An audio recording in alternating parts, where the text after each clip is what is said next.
Hi friends, നമസ്കാരം. എല്ലാ കൂട്ടുകാർക്കും നമ്മുടെ പുതിയ വീഡിയോയിലേക്ക് സ്വാഗതം.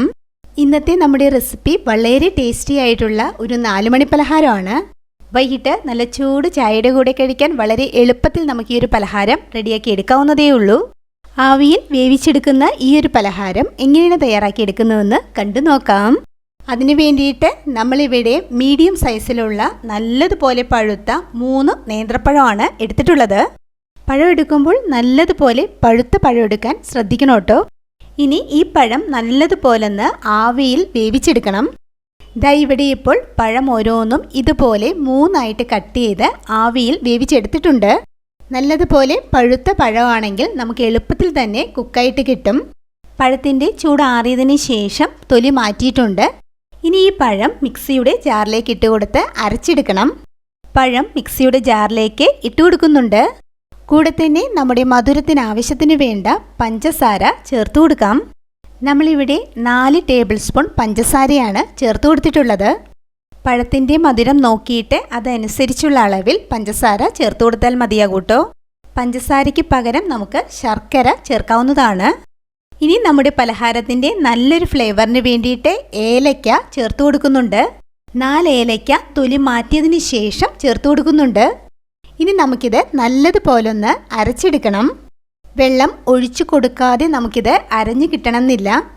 അതുകൊണ്ട് തന്നെ വളരെ കുറച്ച് വെള്ളം ഒഴിച്ചു കൊടുത്തിട്ട് നല്ലതുപോലെ അരച്ചെടുക്കണം. അപ്പോൾ ഞാനിതൊന്ന് അരച്ചെടുക്കട്ടെ.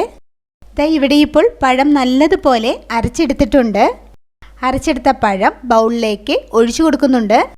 ഇനി നമ്മൾ ഇതിലേക്ക് ചേർത്ത് കൊടുക്കുന്നത് അരിപ്പൊടിയാണ്. അപ്പത്തിനും ഇടിയപ്പത്തിനും ഒക്കെ ഉപയോഗിക്കുന്ന വറുത്ത അരിപ്പൊടി ഉണ്ടല്ലോ, അതാണ് ചേർത്ത് കൊടുത്തിട്ടുള്ളത്. 1/2 കപ്പ് ചിരകിയ നാളികേരം ചേർത്ത് കൊടുക്കുന്നുണ്ട്. കൂടെ തന്നെ 1 ടീസ്പൂൺ നെയ്യ് ചേർത്ത് കൊടുക്കുന്നുണ്ട്. നെയ്യ് ചേർത്ത് കൊടുക്കുന്നത് ഓപ്ഷണലാണ്. ഇഷ്ടമുണ്ടെങ്കിൽ മാത്രം ചേർത്ത് കൊടുത്താൽ മതിയാകും. നെയ്യ് ചേർത്ത് കൊടുക്കുമ്പോൾ നമ്മുടെ ഈ ഒരു പലഹാരത്തിന് പ്രത്യേക ടേസ്റ്റ് കിട്ടും. മധുരം ബാലൻസ് ചെയ്യുന്നതിന് വേണ്ടിയിട്ട് 1 നുള്ളു ഉപ്പും കൂടി ചേർത്ത് കൊടുത്തിട്ട് ഇതെല്ലാം കൂടി നല്ലതുപോലെ കുഴച്ചെടുക്കണം. മാവ് ഇവിടെ ഇപ്പോൾ നല്ല സോഫ്റ്റായിട്ട് കുഴച്ചെടുത്തിട്ടുണ്ട്. നമ്മൾ എടുക്കുന്ന അരിപ്പൊടിയുടെ അളവ് കൃത്യമായിട്ട് പറയാൻ പറ്റില്ല. നമ്മൾ ഉപയോഗിക്കുന്ന പഴമൊക്കെ അനുസരിച്ച് അരിപ്പൊടിയുടെ അളവിൽ വ്യത്യാസം വരാൻ സാധ്യതയുണ്ട്. കയ്യിൽ ഒട്ടിപ്പിടിക്കാതിരിക്കുന്നതിന് വേണ്ടിയിട്ട് അല്പം നെയ്യോ എണ്ണയോ പുരട്ടിയതിന് ശേഷം മാവിൽ നിന്ന് ആവശ്യത്തിനെടുത്ത് നമുക്ക് ഇഷ്ടമുള്ള ഷേപ്പിൽ റെഡിയാക്കി എടുക്കാവുന്നതാണ്. ഞാനിവിടെ ഇതുപോലെ ചെറിയ ഉരുളകളായിട്ട് ഉരുട്ടിയെടുക്കുകയാണ് ചെയ്യുന്നത്. ബാക്കിയുള്ളതും നമുക്ക് ഇതുപോലെ തന്നെ റെഡിയാക്കി എടുക്കാവുന്നതാണ്. ദാ ഇവിടെ ഇപ്പോൾ മിക്സ് മുഴുവനും ഇതുപോലെ ചെറിയ ഉരുളകളായിട്ട് ഉരുട്ടിയെടുത്തിട്ടുണ്ട്. ഇനി നമുക്കിത് ആവിയിൽ വേവിച്ചെടുക്കണം.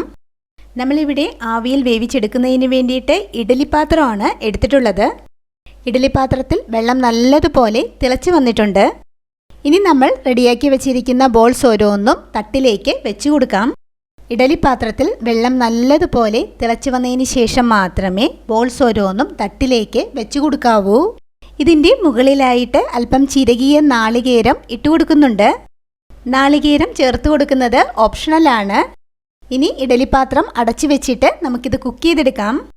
നമ്മുടെ പലഹാരം കുക്കായിട്ട് കിട്ടുവാൻ 10 തുടങ്ങി 15 മിനിറ്റ് വരെ ടൈം എടുക്കും. ഇപ്പോൾ ഒരു 15 മിനിറ്റ് ആയിട്ടുണ്ട്. നമ്മുടെ പലഹാരം ഇവിടെ നല്ലതുപോലെ കുക്കായി വന്നിട്ടുണ്ട്. നമ്മുടെ പലഹാരം ചൂടോടെ ഉടനെ തന്നെ എടുക്കരുത്, ചിലപ്പോൾ പൊട്ടിപ്പോകാൻ സാധ്യതയുണ്ട്. ചൂട് ചെറുതായിട്ടൊന്ന് ആറിയതിന് ശേഷം നമുക്ക് സെർവ് ചെയ്യാവുന്നതാണ്. അപ്പോൾ ഇത്രയേ ഉള്ളൂ. നമ്മുടെ വീട്ടിലുള്ള വളരെ കുറച്ച് ചേരുവകൾ കൊണ്ട് നല്ല രുചിയുള്ള ഈ ഒരു പലഹാരം റെഡിയാക്കി എടുക്കാവുന്നതേ ഉള്ളൂ. അപ്പോൾ എല്ലാവരും ഈ ഒരു പലഹാരം ഇതുപോലെ തയ്യാറാക്കി നോക്കണം. ഉറപ്പായിട്ടും എല്ലാവർക്കും ഇഷ്ടമാകും. ഇതുപോലെ നല്ലൊരു വീഡിയോ ആയിട്ട് നമുക്ക് വീണ്ടും കാണാം. Thank you.